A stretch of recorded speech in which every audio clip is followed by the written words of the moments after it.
नमस्कार, मैं हूं संदीप चौधरी। ये समय है प्रश्न पूछने का, जवाब मांगने का, हिसाब मांगने का, दिशा तय करने का। पूछिए तीखे प्रश्न, क्योंकि ये है प्रश्न का।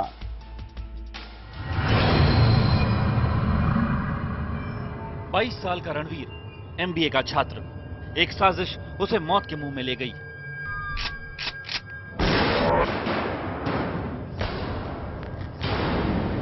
यह साजिश किसी दुश्मन ने नहीं बल्कि उत्तराखंड पुलिस ने रची। पुलिस वालों ने रणवीर को पहले मारा पीटा और फिर उसे गोली मार दी और एनकाउंटर का नाम देकर अपने किए पर पर्दा डाल दिया। लेकिन सीबीआई जांच में यह एनकाउंटर फर्जी निकला और अब 5 साल बाद कोर्ट ने 18 पुलिस वालों को दोषी करार दिया।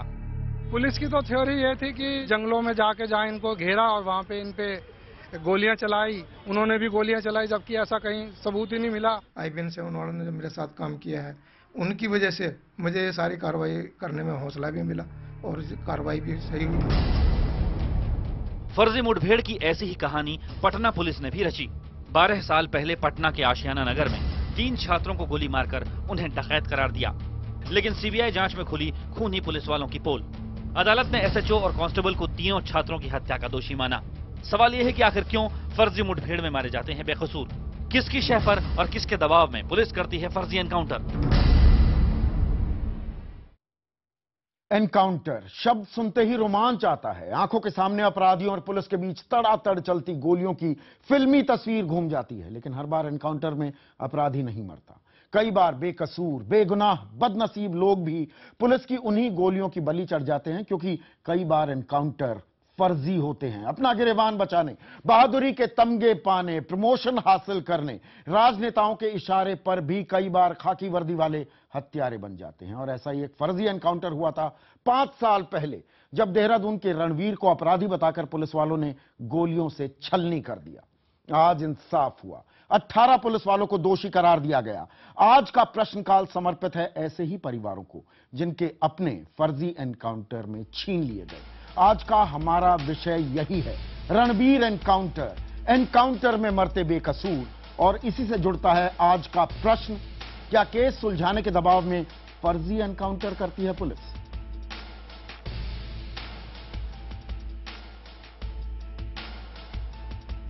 और आप अपनी राय हमें एसएमएस के जरिए भी दे सकते हैं। टाइप करें PKPY अगर आपको सवाल वाजिब लगता है, आपकी राय हां है। PKPN अगर आप कहते हैं कि नहीं, इस सवाल का जवाब ना में है। मैसेज कीजिए 51818 यानी कि 51818 पर।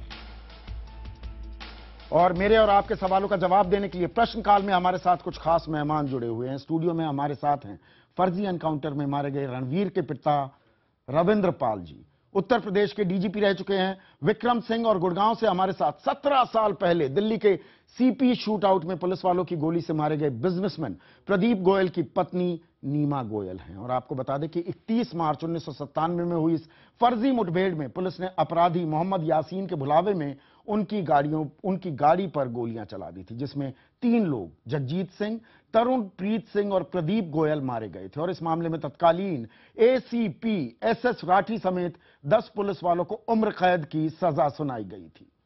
और कोलकाता से हमारे साथ बिजनेसमैन वैभव सिंह जुड़े थे। उन्होंने सवाल पूछा। सवाल क्या है वैभव का, सुनिए। ज्यादातर एनकाउंटर फर्जी पाए जाते हैं, क्या यही सोल्यूशन है एनकाउंटर जो कि अपराध को कम कर सके? और पटना से एक कारोबारी हैं, बिजनेसमैन हैं दिलीप कुमार अग्रवाल, उन्होंने भी अपनी बात कही। 75% जो भी काउंटर हो रहा है वो फर्जी हो रहा है, 25% ही सही हो रहा है। और जो पुलिस जो भी कार्य कर रही है ये बिल्कुल दबाव में कर रही है। पुलिस को सोच समझकर कोई भी कार्रवाई करनी चाहिए। जबकि काशी नगरी की बात करें, यहां पर छात्र हैं गौरव व्यास, उन्होंने फोन पर अपनी बात कही। इस तरह से बेकसूर लोगों का फर्जी एनकाउंटर होता है। जो भी पुलिस वाला ऐसा करता है उसके साथ भी ऐसा ही करना चाहिए। हमारे साथ रविंद्र पाल जी हैं। रविंद्र जी, आप भुक्तभोगी हैं, आपने जनता की भी राय सुनी। जब रणवीर की हत्या के बारे में आपको पता चला और उसके बाद आरोप लगे कि नहीं, वो तो पुलिस वालों से मुकाबला कर रहा था, उल्टे गोलियां चला रहा था, आप पर क्या बीती थी जब आपको ये बात पता लगी? पहले तो बात मुझे ये विश्वास ही नहीं हुआ था कि मेरा लड़का इस टाइप का कोई भी काम कर सके, क्योंकि मैं भोज में रहा हूँ 28 साल, वो मेरे साथ ही +2 तक सेंट्रल स्कूल में पढ़ा है। तो इस टाइप के वो करप्शन में तो कोई चीज़ को बदमाशी में या किसी केस में नहीं था वो शुरू से ही। वो एक पढ़ने वाला और होनहार बच्चा था मेरा, सबसे बड़े वाले लड़के से भी ज़्यादा होनहार था ये।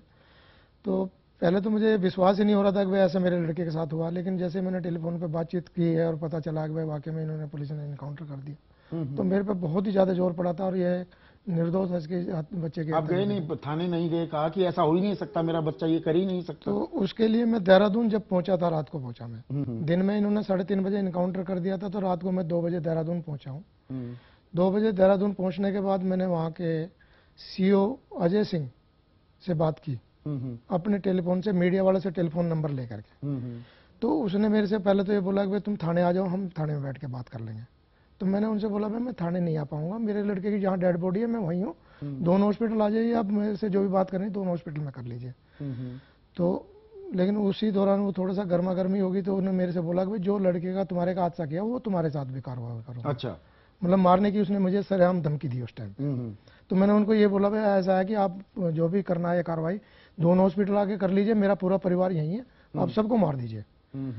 उसके बाद अगले दिन सुबह तक किसी पुलिस वालों ने हमारे से बात नहीं की, किसी ने भी ना बातचीत की। अगले दिन सुबह जब वो डेड बॉडी के लिए आए तो वहाँ CO टमटा CO आया था लेने के लिए। तो मैंने उससे बोला भाई ऐसा डेड बॉडी लेने से पहले मेरी एक FIR दर्ज होनी चाहिए, जो कि मेरे लड़के की जो हत्या की गई है, पुलिस वाले जो इसमें इन्वॉल्व है उनके खिलाफ होनी चाहिए। तो उसने हमारी नहीं सुनी और बल्कि हमारे ऊपर लाठीचार्ज किया, उसने मार पिटाई की हमारे साथ को, और मार पिटाई करके वो डेड बॉडी को उठा ले गया वहाँ से, ले जा करके मर्चरी में ले गया उसमें पोस्टमार्टम हाउस में। तो उस दिन से तो पुलिस वालों ने फिर मेरे से कभी बात ही नहीं की, ना कभी उन्होंने प्रेशराइज किया। केस दर्ज कर लिया? केस दर्ज नहीं, उस दिन भी केस दर्ज नहीं किया। मैं खुद मुख्यमंत्री से मिला हूँ शाम को 4 बजे, 4 तारीख को शाम को 4 बजे। तो उन्होंने मेरे से बोला कि आप ऐसे करो, कोतवाली में जाओ और आज आपकी FIR लिखी जाएगी, वहां जाकर के मिल लो आप। मैं जब कोतवाली पहुंचा अपने रिश्तेदारों के साथ, तो कोतवाली में एक सब इंस्पेक्टर थे, मैंने उनसे बातचीत की जाके, तो उन्होंने मना कर दिया, बोला जी मुख्यमंत्री कोई भी बोले हम नहीं लिखेंगे आपको। तो मैं शाम को अपने बच्चे की डेड बॉडी लेकर के घर आ गया था वापस। फिर यहाँ से 5 तारीख को दाह संस्कार करने के बाद 6 तारीख को फिर मैं दोबारा देहरादून गया। दोबारा फिर मैं मुख्यमंत्री से मिला, तो 6 तारीख की रात को 11:30 बजे मेरी FIR लिखी गई फिर, वो भी मुख्यमंत्री के कहने पे दूसरी बार। नहीं पर तो उससे भी आपको लगा कि नहीं आपको इंसाफ नहीं तो मिलेगा, उससे मुझे आपको बिल्कुल इंसाफ दरख्वास्त करनी पड़ी कि देहरादून से केस को शिफ्ट किया जाए दिल्ली में, यहां पर सुनवाई हो, सुप्रीम कोर्ट को दखल देनी पड़ी, फिर CBI कोर्ट में ये मामला गया। हाँ जी। तो उसी दौरान फिर जैसे इन्होंने मजिस्ट्रेट जज के पहले तो पुलिस को इजाजत दे दी थी इन्होंने, लेकिन पुलिस को तो वो 7 तारीख तक रखी। 8 तारीख को फिर नहीं माने, CBCID को जांच के लिए आदेश कर दिए। तो 8 तारीख को CBCID को जांच मिलने के बाद में उनके SP का मेरे पास में टेलीफोन भी आया और एक लेटर भी आया था। किसी पुलिस वाले ने आपकी मदद करने की कोशिश की? नहीं की, किसी भी पुलिस वाले ने। विक्रम सिंह जी, आप आला अफसर रहे, यूपी पुलिस की, ये उत्तराखंड का मामला है, कभी उत्तराखंड यूपी का ये हिस्सा होता था। आप मुझे बताइए, 18 पुलिस वाले, उनमें से 7 पर सीधे आरोप हत्या का, 10 पर हत्या की साजिश और अपहरण का, 1 पर बयान जो दर्ज किया गया, जो स्टेटमेंट की गई उसके साथ छेड़छाड़, कागजातों में छेड़छाड़, साक्ष्य के साथ छेड़छाड़। जी, ये एक साधारण सामान्य बात है क्या? 18 आदमी, 18 पुलिस वाले लगे हुए हैं किसी चीज को दबाने में, मिटाने में। रविंद्र जी की बात सुनकर मैं बहुत स्तब्ध हूं और आत्मग्लानि से परिपूर्ण होकर के मैं पहले तो हाथ जोड़ के क्षमा याचना करूंगा, भूतपूर्व पुलिस अधिकारी होने के नाते। इस क्षमा याचना से आपको कोई आपके घाव पे मरहम नहीं लगेगा, लेकिन ईश्वर से प्रार्थना कि आपको शक्ति और सामर्थ्य दे। और ये तो अब कहने की बातें हो जाती है ना, मैंने इसीलिए रविंद्र जी से ये सवाल नहीं कहा क्या आपको इंसाफ मिल गया। कैसा इंसाफ है ये? अपना जवान बेटा खो दिया, आज अगर उसके दोषी जा रहे हैं जेल में और उनकी सजा क्या होती है, उम्र कैद होती है या फांसी होती है, वो अलग बात है, लेकिन रणवीर वापस थोड़ा आएगा। ये कैसा इंसाफ है? अब मैं इसे बताता हूं जी। ये जो CBI कोर्ट ने जो जजमेंट दिया है ये बहुत माकूल है, जनहित में है और सबको इसका स्वागत करना चाहिए। पुलिस वालों ने जो कृत्य किया है, उन्होंने न सिर्फ एक बहुत बड़ी डिससर्विस विभाग की है, देश की है, समाज की है, और इनको कठोरतम दंड दिया जाना ही सामयिक होगा, प्रासंगिक होगा। तभी ये न्यायोचित प्रक्रिया पूर्ण होगी, जब कठोर से कठोर दंड इन दोषी पर मुझे एक चीज बताइए, क्या ये पुलिस वाले अपने आप में कर लेंगे? ये तो ऊपर से कहीं संदेशा जा रहा है ना, वो चाहे प्रमोशन की बात हो, तमगा हासिल करने की बात हो, वाहवाही लूटने की बात हो, कोई भी बात हो, पर ये ऊपर से कहीं ना कहीं एक खुली छूट दी हुई है ना कि हाँ कर लो एनकाउंटर, 2-4 एनकाउंटर तीन कर लो। कारण बताए जी। एक तो आउट ऑफ टर्न प्रमोशन, एक पुरस्कार। इस केस में आउट ऑफ टर्न प्रमोशन है न पुरस्कार है। इस केस में कमजोर पुलिस का नेतृत्व, जो लीडरशिप है पुलिस की, वो इतनी पंगु है। आप मुझे बताइए कि क्या किसी को 18 पुलिस वाले शामिल हैं, किसी कृत्य को छुपाने की कोशिश कर रहे हैं, वहां का एसएसपी, वहां के डीजीपी को इसकी मालूमात नहीं होगी? मैं यही कह रहा हूं कि अगर कमजोर पुलिस का नेतृत्व है तभी इस प्रकार की दुर्भाग्यपूर्ण घटनाएं घटित हो सकती हैं, अन्यथा नहीं। और वहां पर बयान ये आया है, आज जब ये फैसला आता है, बयान ये आया है विक्रम सिंह जी, डीजीपी का उत्तराखंड के, कि हम इस फैसले के खिलाफ बिल्कुल ऊपरी अदालत में दरवाजा खटखटाएंगे। इसका कोई औचित्य नहीं है प्रथम दृष्टया कि आप अपील में जाएं दोषी पुलिसकर्मियों के खिलाफ, क्योंकि मनोबल को प्रभावित होता है जब आप रॉन्ग डूअर्स का समर्थन करें। रॉन्ग डूअर्स तात्कालिक अगर सजा पा जाए तो मनोबल के लिए वो ज्यादा आवश्यक है। 5 साल की लड़ाई लड़ चुके हैं, लेकिन अभी भी गलती मानने को तैयार नहीं। गलती मान लेनी चाहिए, और जितने जल्दी गलती मानेंगे उतना ही अच्छी सर्विस वो अपने काडर की कर पाएंगे और अपने सोसाइटी की कर पाएंगे। बिल्कुल। मेरे कुछ और दर्शक भी अपनी राय हमसे साझा करना चाहते हैं। कोलकाता से एक छात्र हैं शंकर, उन्होंने अपना सवाल पूछा। क्या सवाल था, सुनिए। ये जो एनकाउंटर होता है, ये क्या प्रेशर रिलीज करने के लिए होता है जो जनता से बन जाता है, या सिर्फ एनकाउंटर इसलिए कर दिया जाता है कि जनता को बताया जाए कि पुलिस सही काम कर रही है? वहीं दिल्ली में पुलिस से ही रिटायर्ड हैं महेंद्र सिंह, उन्होंने फोन पर हमसे बात की, अपनी बात कही, सुनिए। पुलिस कई बार हीरोगिरी दिखाने के लिए फर्जी एनकाउंटर करती है, या कई बार एक पार्टी से पैसे लेकर दूसरी पार्टी के लोगों का फर्जी एनकाउंटर करती है। यूपी, गुजरात, बॉम्बे के साथ साथ दिल्ली पुलिस में भी ऐसे कई केसेस हुए हैं। नीमा, मैंने रविंद्र जी से बात की, आज ये बात सुनते हुए क्या वो 17 साल पहले की वो काली दोपहरी आपके जहन में फिर से कौंध गई? बिल्कुल। और जैसे आप कह रहे हैं 5 साल हुए हैं इनको, 5 साल से लड़ रहे हैं केस, मुझे पूरे 15 साल लगे सुप्रीम कोर्ट तक जाते हुए, और 15 साल के बाद मुझे इंसाफ मिला। सो बहुत लंबी जर्नी रही, लेकिन मैं सीबीआई की शुक्रगुजार हूं कि उन्होंने पूरा साथ निभाया। और ये फर्जी एनकाउंटर, मतलब पहले इतने केसेस हो चुके हैं, उसके बाद भी हो रहे हैं, उससे कोई सबक नहीं सीखा गया है। मेरे हिसाब से कोई लॉ होना चाहिए, अगर टेररिस्ट भी हैं, इन केस टेररिस्ट है, एनकाउंटर करना है, तो नेशनल ह्यूमन रिसोर्स कमीशन के अनुसार आप मार नहीं सकते, किसी का राइट ऑफ लाइफ नहीं ले सकते हैं। उत्तराखंड पुलिस ने रविंद्र जी की कोई मदद नहीं की, उल्टा केस को और उलझाने की, दबाने की कोशिश की गई। दिल्ली पुलिस से आपने जो संपर्क किया, उनसे जो आपकी बातचीत रही होगी, दिल्ली पुलिस में कोई आपकी मदद के लिए तैयार था, या वहां भी केस को दबाने की कोशिश थी? वहां भी केस को दबाने की कोशिश की गई, मेरे से किसी ने कांटेक्ट नहीं करा टिल डेट। हाँ, सीबीआई बहुत हेल्पफुल रही मेरे साथ। उसके अलावा कोई मदद नहीं? नहीं, कोई मदद नहीं। ये एक अखिल भारतीय स्तर पर यह काम हो रहा है क्या? निसंदेह, जब कभी कोई कुप्रथा या कोई ऐसी चीज जो कि एक डिविएशन है रूल ऑफ लॉ से, उसमें पूरा सिस्टम आपकी मदद नहीं करेगा। अब आपके पास विकल्प क्या है? सीबीआई इन्वेस्टिगेशन, या किसी और स्पेशलाइज्ड एजेंसी से इन्वेस्टिगेशन, तो जुडिशरी की शरण में जाएं, या किसी अप्रोप्रिएट पॉलिटिकल लेवल पे जाके कहें, क्योंकि जब कभी फर्जी एनकाउंटर होता है, कहीं ना कहीं सिस्टम उसकी भागीदारी से अपने को हटा नहीं पाता। विक्रम जी, मुझे ये बताइए, मैं नाम अब क्या लूं, कुछ तो अब दुनिया में भी नहीं रहे, जो ये तथाकथित एनकाउंटर स्पेशलिस्ट, इन पर फिल्में भी बन गई, चाहे मुंबई पुलिस के वो अधिकारी रहे हों या दिल्ली पुलिस के अधिकारी, इनमें से कुछ मारे गए, कुछ के संबंध अंडरवर्ल्ड से या माफिया से बाद में निकलते हैं। क्या दरअसल आला अधिकारी, और क्योंकि आप डीजीपी रहे हैं, मैं आपसे ये सवाल पूछ रहा हूं और मैं जानता हूं आप जिम्मेदारी से जवाब देंगे, जानबूझकर कुछ ऐसे पुलिस अफसरों को ये छूट दी जाती है, ये extra constitutional judicial police powers उनको दी जाती हैं कि नहीं, सिस्टम में हम शायद कुछ ना कर पाए, आप जाओ और करो खत्म, थोड़ी गंदगी साफ हो, और उसका वो फायदा उठाते हैं? फिर परसेप्शन कुछ ऐसा ही है जैसा आपने फरमाया है, लेकिन ऐसा कदापि नहीं होना चाहिए। हो रहा है, पर ये हो रहा है। और ऐसे जो सत्यनिष्ठ और जो सदाचारी डिस्ट्रिक्ट जो डीजीज रहे हैं, मैं इनका नाम ले लेता हूं, श्री जयंत चतुर्वेदी जी, श्री प्रकाश सिंह जी, इसके मैं कई नाम ले सकता हूं, वर्तमान में दिल्ली पुलिस कमिश्नर बस्सी साहब, और ऐसे तमाम ऑफिसर ले सकता हूं जिनका एक भी फर्जी गिरफ्तारी नहीं होगी, एक भी फर्जी मुठभेड़ नहीं होगा। क्राइम के स्टैटिस्टिक्स बढ़ेंगे, उनको हम कानूनी तरीके से देख लेंगे। लेकिन अगर हम इसकी इजाजत दे दें कि आप फर्जी नहीं, वो हाईली डेकोरेटेड ऑफिसर्स बन जाते हैं और तमाम वो ऐसे हथकंडे अपनाते हैं जिसकी कानून इजाजत नहीं देता, हमारा संविधान इजाजत नहीं देता, अदालतें इजाजत वो सब नाजायज हैं और उसको कभी भी कंडोन नहीं करना चाहिए। और अगर एक बार आपने तथाकथित एनकाउंटर स्पेशलिस्ट को खुली छूट या खुली लगाम दे दी तो ये मान के चलिए वो अपने लिए तो संकट लेके आएगा ही और आपके लिए भी संकट की दस्तक दे देगा वो। रविंद्र जी, आपका तजुर्बा क्या कहता है? मेरा तो तजुर्बा ये कहता है कि जो पुलिस में आज जैसे मेरे वाले केस में मैं बता रहा हूँ कि ये पहले तो शुरुआत जो की वो ईगो में हुई, लेकिन ईगो हुई थोड़ी देर के लिए, वो 1 बजे तक हुई।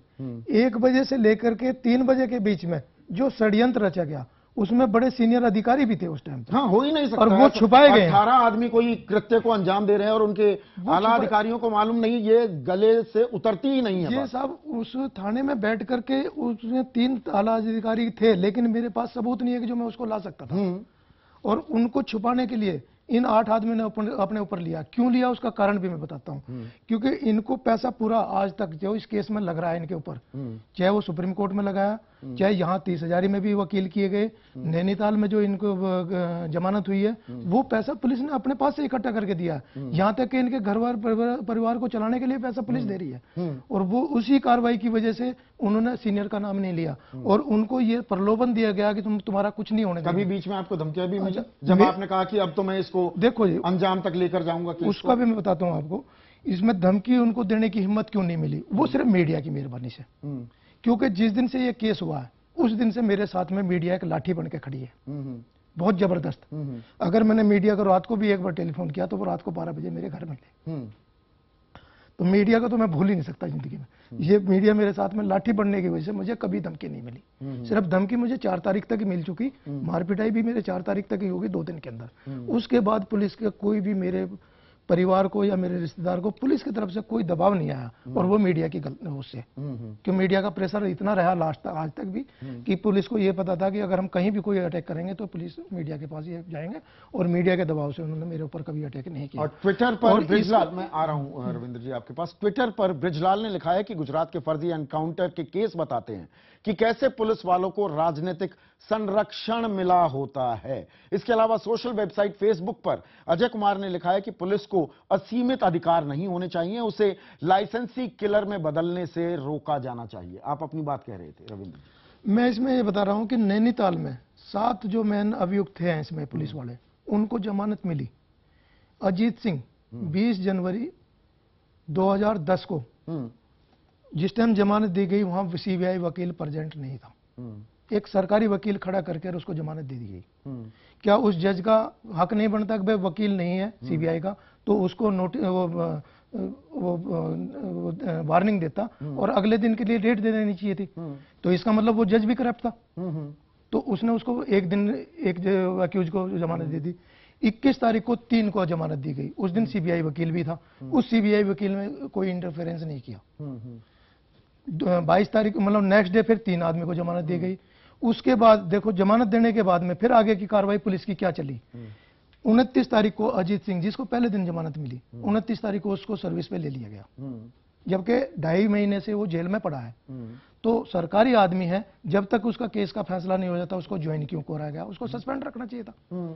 29 को 3 को दी गई, 31 तारीख मतलब 6-7 के 7 को जो आप ये बात कह रहे हैं ये भी सामान्य प्रक्रिया है क्या कि केस लगा हुआ है, जघन्य अपराध के आरोप लगे हुए हैं, आप जेल भी जा चुके हैं, ठीक है, कोर्ट से जमानत मिल गई, तत्काल प्रभाव से आपको एक्टिव सर्विस में ला दिया गया, ये सामान्य प्रक्रिया नहीं? ये सामान्य प्रक्रिया नहीं है, विधि विपरीत भी है। और पुलिस रेगुलेशन ही कहते हैं कि जब तक आप बेदाग एक्विटल ना हो जाए, आप चार्जशीटेड मुलजिम हैं, आपकी बेल हो गई ये बात दूसरी है, सेवा में लिए जाने का कोई औचित्य नहीं था। इसका मतलब आप जो श्री रविंद्र जी ने बातें बताई हैं कि श्रृंखलाबद्ध तरीके से, चरणबद्ध तरीके से पूरा सिस्टम इनके पीछे खड़ा हुआ था, इनकी जमानत कराने में, इनको रीइंस्टेट करने में और इनको सेवा में वापस लेने में। अगर आप अगली बात पूछें कि इनकी पोस्टिंग अजीत प्रताप सिंह की कहां हुई, तो आप बताएंगे कि एक बहुत ही महत्वपूर्ण स्थान पर उनकी पोस्टिंग भी हो गई होगी।